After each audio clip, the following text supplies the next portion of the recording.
जय गुरुदेव स्टूडेंट्स, आज हम स्टार्ट करेंगे 6th chapter that is recursion. ठीक है, रिकर्शन का बेसिकली मतलब क्या होता है? हु रिपीट्स इटसेल्फ, मीन्स जो अपने आप को बार बार रिपीट कर रहा है ना, अपने आप को कॉल कर रहा है। फंक्शन में अगर हम देखेंगे प्रोग्रामिंग लैंग्वेज के फंक्शन में, तो वो फंक्शन जो अपने आप को बार बार रिपीटेडली अपने ही फंक्शन को बार बार कॉल कर रहा है या किसी पर्टिकुलर फंक्शन को बार बार कॉल कर रहा है, उसको हम रिकर्सिव फंक्शन कहते हैं। रिकर्सिव का मतलब ही रिपीटेड टाइम्स।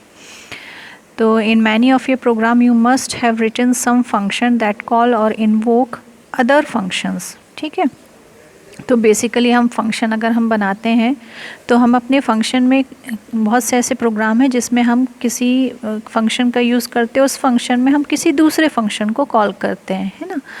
तो फॉर एग्ज़ाम्पल ये df नाम का हमने एक फ़ंक्शन बनाया है। इस फंक्शन बॉडी के अंदर, इस फंक्शन के अंदर हमने दूसरा फंक्शन एक b नाम का फंक्शन है, उसको हमने इस a नाम के फंक्शन में के अंदर हमने b फंक्शन को कॉल किया है। ये सिंपल जो हम यूज़ करते हैं होता है जो प्रोग्राम में। ठीक है, अगर यही चीज़ हमने पहले फंक्शन ने दूसरे फंक्शन को कॉल किया, अगर यही चीज़ हम रिपीटेड टाइम्स करें, है ना, मीन्स ए बी को कॉल कर रहा है, बी किसी और को कॉल कर रहा है और वो ए को कॉल कर रहा है, तो ये क्या हो गया, एक पूरी लूपिंग बन जाएगी। मीन्स रिपीटेडली वो पर्टिकुलर होता जाएगा, वो चीज़ बार बार रिपीट होती जाएगी। That is called recursive function.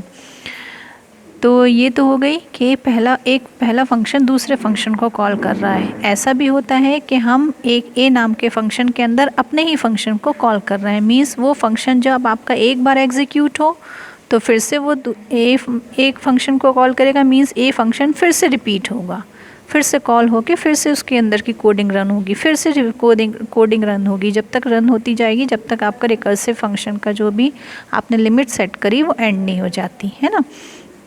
तो सिंपल रिकर्सिव फंक्शन क्या होता है कि फंक्शन अब दूसरे फंक्शन को कॉल करे बार बार या अपने ही फंक्शन को कॉल करे बार बार, है ना। That is called repeated function.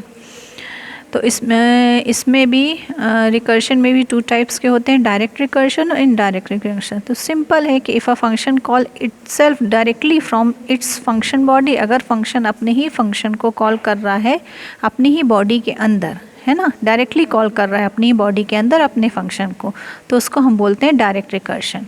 और इनडायरेक्ट रिकर्शन क्या है? अगर कोई फंक्शन किसी दूसरे की मदद कर रहा है अपने आप को कॉल करने के लिए, मीन्स उस फंक्शन ने किसी दूसरे फंक्शन को कॉल किया और उस दूसरे फंक्शन ने पहले वाले फंक्शन को कॉल किया, तो इनडायरेक्ट वे में वो क्या हो रहा है, पहला फंक्शन ही बार बार रिपीटेड टाइम्स कॉल हो रहा है। ठीक है, तो फॉर एग्जाम्पल दिस, ये फंक्शन है वो बार बार अपने